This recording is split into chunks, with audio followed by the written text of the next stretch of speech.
Hər vaxtınız xeyir olsun. Mən İsayeva Röya, MHŞ sertifikasiya mətn toplusundan 31-ci sualdan başlayaraq izah edirəm. Qədim romalılar çox gözəl memar idilər. Onların şəhərləri kvadrat və ya dördkünc formada idi və iki əsas küçəsi var idi. Onlardan biri şərqdən qərbə, digəri isə şimaldan cənuba aparırdı. İctimai binalar bu iki küçənin kəsişdiyi yerdə yerləşirdi. Bəziləri bazilik kimi ibadətgahlar idi, başqaları isə termlər, yəni ümumi hamamlar kimi sanitariya məqsədli tikililər idi. Şəhərdə cəmaatın toplaşıb əylənməsi üçün teatrlar və amfiteatrlar və ya sirklər var idi. Ən çox kvadrik yarışlarına və ölümə qədər döyüşən qladiatorların döyüşünə tamaşa edirdilər. Kasıblar bir neçə mərtəbədən ibarət evlərdə, varlılar isə öz ailələri ilə şəxsi evlərdə yaşayırdılar. Deməli, burada hansı məqam yoxdur? Baxaq. Küçə salma mədəniyyəti qədimdə də mövcud olmuşdu. Bəli, küçələr var idi, gördük ki.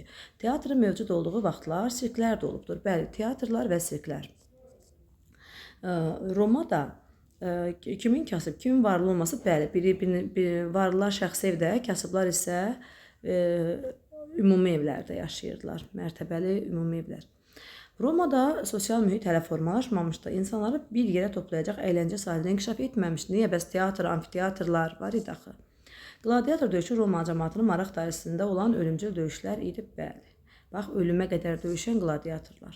Ən çox deyir, buna tamaşa edirdilər. 32. Mətnin məzmunu ilə bağlı cədvəldən uyğun fikir. Piramidalar ilk fironların sərdabələrdir. Firon Misirin hökmdarı idi. Xeops, Xefren və Mikerin piramidaları ən tanınmışlarıdır. Bu piramidalar çox böyükdür və onların tikintisində minlərlə adam iştirak və onların tikilisində minlərlə adam işləyib. Onlardan ən böyüyü olan Xeops piramidası 20 il ərzində tikilib. Bu sərdabənin tikintisində 100.000 fəhli işləyib və 6.500.000 ton daşdan istifadə edilib. Onu dünyanın 7 möcüzəsindən biri hesab edirlər. Nəhəng Xeops piramidasının aşağı hissəsi tərəfləri 230 metrə bərabər kvadratdır və hündürlüyü 147 metrdir. Tikilinin əzəməti və konstruksiyasının mükəmməlliyi maraq doğurur. Bu göstərir ki, qədim Misirdə elm, texnika, riyaziyyat və memarlıq sahəsində çox müdrik adamlar olubdur. Deməli, bizə nə lazımdır? Uyğun fikirlər lazımdır. Görək hansı fikirlər uyğundur. Deyir, tanınmış piramidalar içərisində ən böyük olan piramidanın tikisində 20 il vaxt sərf olunub. Ən böyük Xeopsdur və 20 il. Bu doğru fikirdir. Bu yanlış yazıb deyə A-nı götürə bilmərəm. Qədim Misirdə elm və texnika inkişaf etmişdir. Qədim Misirdə elm və texnikanın inkişaf etdiyi, baxaq, deyir ki, bəli, elm, texnika, riyaziyyat, bəli, deməli, bu da doğru fikirdir, yanlış yazıb, deməli, olmaz. Piramidanın tikisində minlərlə fəhlə həlak olurdu. Gəlin görək, o fikirdə var idimi? Minlərlə fəhlənin həlak olması fikri. Qoy görək indi. Deməli, 7.000 tondan istifadə edib, göstərir ki, elm, texnika var idi, piramidalar tanınmışdı, minlərlə adam işləyib, həlak olduğunu vermir. Amma doğru yazıb olmur. Dünyanın 7 möcüzəsindən birincisi Misirdə yerləşir. Gəlin görək, onda ən tanınmışıdır, ən böyüyüdür. Deməli, 7 möcüzələrdən biri hesab olunur. Deməli, biri dedi. Birincisini demədi. Ona görə bu fikri yanlışdır. Doğru yazıb götürmürəm. Xeops piramidasında çoxlu işçi qüvvəsi və xeyli daşdan istifadə edib ərsəyə gəlib. Minlərlə adam işləyib Xeopsda. Və tikintisində 100.000 fəhli işləyib, 500.000 ton daş. Bu doğrudur və qabağına doğru yazıb E-bəndi. Mətnin məzmunundan çıxış edək. Nöqtələrin yerinə qarğanın nitqinə ən uyğun gələn variant. Biri var idi, biri yox idi. 2 qarğa var idi. Bu qarğaların biri tənbəl, digəri xeyirxah, zəhmətkeş, qoçaq idi. Qonşu idilər bir-biri ilə. Tənbəl qarğa bütün gün yeyib içib əylənir, qoçaq isə zəhmət çəkib qış fəslinə azuqə toplayır. Odun çörçüb daşıyır, zəmilərə baş vurur, buğdaları toplayıb yuvasına gətirirdi. Bunu seyr edən tənbəl qarğa təni ilə deyirdi: "Bu qədər işləmək olar, sənə yazığım gəlir." Qoçaq qarğa gülümsəyərək, görək qoçaq qarğa onu işləməkdə günahlandıran o kərpiçkəsənlə gəncin söhbətini oxşuyur Nizamin yazdığı əsərə. Görək necə cavab versə daha. Nə edim ay qonşu? Kimsə olsaydı öz əvəzimi işlədər, özüm kef çəkərdim.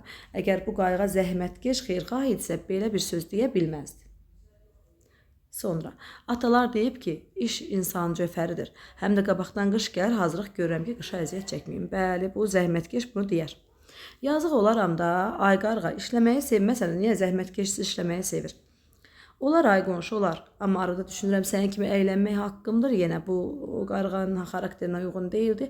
Ay qonşu, indi belə danışırsan, amma sabah qış gələndə darda qalsan, qapımı döymə ha. Bu xeyirxah etsə deməz qapımı döymə. Beybəndi. Sonra deyir ki, fikri əminliklə demək olar. Qatar işıqları yanan bir mərtəbəli kiçik stansiyada dayanmadan soruşdu. Nərgiz stansiyanın adını da oxuya bilmədi. Nərgiz, qızım, siz niyə yatmırsınız? Aleksey Markoviçi sakit, mehriban səsi Nərgizi fikirdən ayırdı. Bir saatdan çox idi Nərgiz yatmağa çalışırdı, ancaq mümkün olmurdu. O gözünü yuman kimi anasının fəryadını eşidir. Elə bil anası qaranlıqda gedən qatarın dalınca qaçır, qatarı yaxalayıb saxlamaq istəyir. Buna gücü çatmır. Yuxum gəlmir. Bəs siz niyə yatmırsınız, Aleksey Markoviç? Mənim də yuxum qaçıb yata bilmirəm. Əlbəttə siz yaşlı adamın yolda yatması çətindir. Eşitmişəm adam qocalanda gərək öz çarpayısında yata. Deməli bizə burada nə lazımdır? Əminliklə nə deyə bilərik biz o haqda? Nəyə əmin olduq, nəyə 100% deyə bilərik? Nərgiz vəfat edən anasının xəyalını beynindən silə bilmir. Hətta bu ona rahat oyatmağa imkan vermir. Biz anasının vəfat etdiyini 100% deyə bilmərik burada. Altına xətt çək, ola bilər ki, Nərgiz gedir, harasa başqa yerə gedir deyə anası arxasınca qaçır. Altına xətt çəkilən fikir sübut olunan faktdır. Altına xətt çəkilən fikir. Deyir, eşitmişəm adam qocalanda öz çarpayısında yata. Bu onun münasibətdir, fakt deyil. Yəni belə bir şey, bax belə bir fikir yoxdur ki, elə adam qocalanda öz çarpayısında yatmalıdır deyə bir şey yoxdur. Bunu deyə bilmərik. Hadisənin baş verdiyi vaxt səhər deyildi. Baxaq görək hadisəni, o gözünü yuma. İşıqları yanan bir mərtəbə stansiyada soruşdu, oxuya bilmədi. Nərgiz, qızım, niyə yatmırsınız? Bu səhər bundan niyə soruşsun ki, niyə yatmırsınız? Elə bil anası qaranlıqda gedən qatarın özə dalınca qaçırdı. Deməli səhər deyiləcək. Nərgiz ayı yatmağa qoymayan eyni problem idi. Biz bilmirik hansının nə dərdi var idi. Məktəbdə mətndəki obrazlar artıq 3 saat idi ki, qatarla yola düşmüşdülər. 1 saatdan çox idi yatmağa çalışırdı. 3 saat idi yola düşdüklərini mən görmədik. C bəndi. 35-ci sual. Altından xətt çəkilən hissə səbəbi verilən hadisənin nəticəsini bilir. Deməli, altından xətt çəkilən hissə nə olmalıdır? Nə isə nəticəsidir və onun səbəbi də verilməlidir orada. Gəlin baxaq. Deməli, deyir, dünyadakı ən qədim marağa sənətinin nə olduğunu dəqiq söyləmək çətindir. Çünki biz hələ də yeni şeylər kəşf edirik. Biz gördük ki, burada bu nəticə deyil, səbəbdir. Bu getdi, götürə bilmirəm. Texnologiya inkişaf etdiyi üçün biz mürəkkəb pigmentləri və ətraf ərazini təhlil edə bilirik. Deməli, texnologiya inkişaf etdiyi üçün səbəbdir. Onun nəticəsində də biz, deməli, burada 2-ni götürə bilərəm. 2-ni götürə bilərəm. Sonra, son illərdə getdikcə tədqiqatçılar marağa sənəmini tapmaq üçün bura səbəbdir, nəticə deyil. Sonra, bir çox parçalar tapılıbdır, xeyr. Bunun var parça tapılma nəticə, amma səbəb yoxdur axı.